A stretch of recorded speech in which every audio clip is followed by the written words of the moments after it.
You think you've seen every heist movie, right? Well, today we're talking about a real-life robbery so wild it makes Hollywood look tame. We're diving into a high-speed, broad daylight heist at the Louvre. Yeah, the Louvre, one of the most famous and supposedly secure places on Earth. Okay, so picture this. It's Sunday morning, October 19th, 2025. Paris is waking up and the Louvre has just opened its doors. Tourists are pouring in, excited to see the Mona Lisa, the Venus de Milo. It feels like any other day. But that's all about to change, drastically.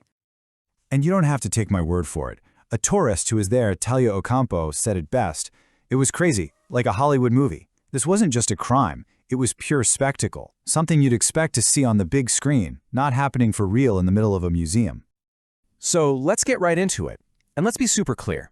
This was not some sneaky after-dark break-in. No way. This was a full-on brazen raid that went down right after the museum opened to the public. Just look at how fast this all happened. The museum opens at 9. By 9:30, the heist is on. And get this, just 4 minutes later, at 9:34, they're gone. The whole museum isn't even fully evacuated until 10 a.m. The speed is just breathtaking.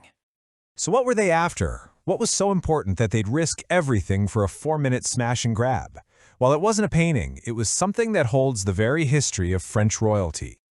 Their target was the French crown jewels, kept in the magnificent Galerie d'Apollon. And we're not just talking about some shiny rocks here. This is the real deal, the literal crowns and gems worn by the kings, queens, and emperors of France. It's a nation's history, right there in a display case.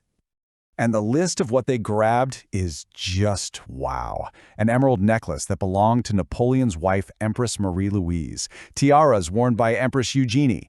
Every single one of these pieces isn't just a piece of jewelry, it's a tangible link to a massive moment in history. And if you're wondering, okay, but what's the price tag? Well, the French Interior Minister Laurent Nuñez put it perfectly.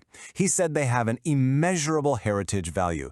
They're priceless. You literally cannot calculate their worth because it's about history, not just money. All right, so let's get to the how. How on earth did they pull this off in the heart of Paris with people all around in just 4 minutes? The plan was just as audacious as the target. This is where it gets absolutely wild. They roll up on mopeds, use a cherry picker to lift themselves up to a first-floor window, and then use power tools, disc cutters, to slice right through the glass.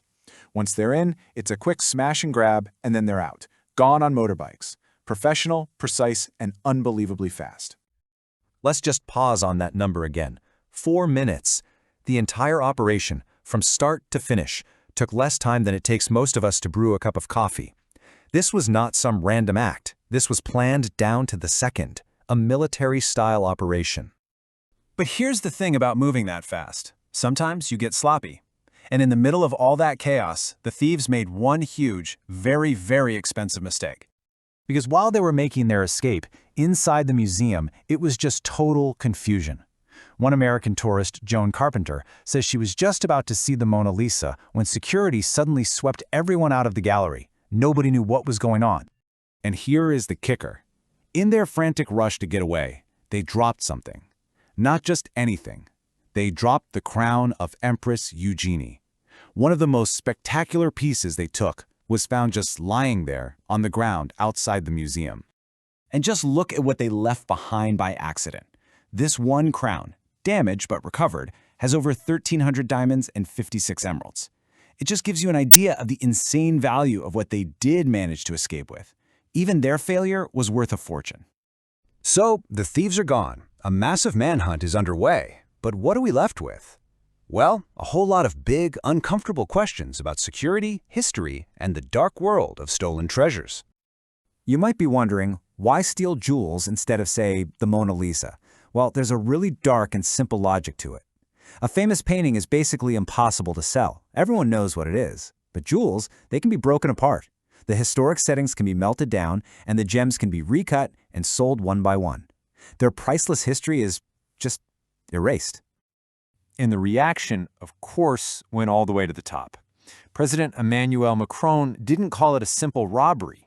He called it an attack on a heritage that we cherish because it is our history.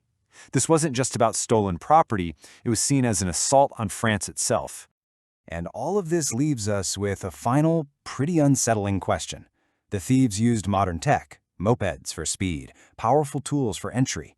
It really makes you wonder, in this age of advanced technology, are the places we trust to protect our history actually falling behind? Are our greatest cultural treasures more vulnerable than we ever imagined?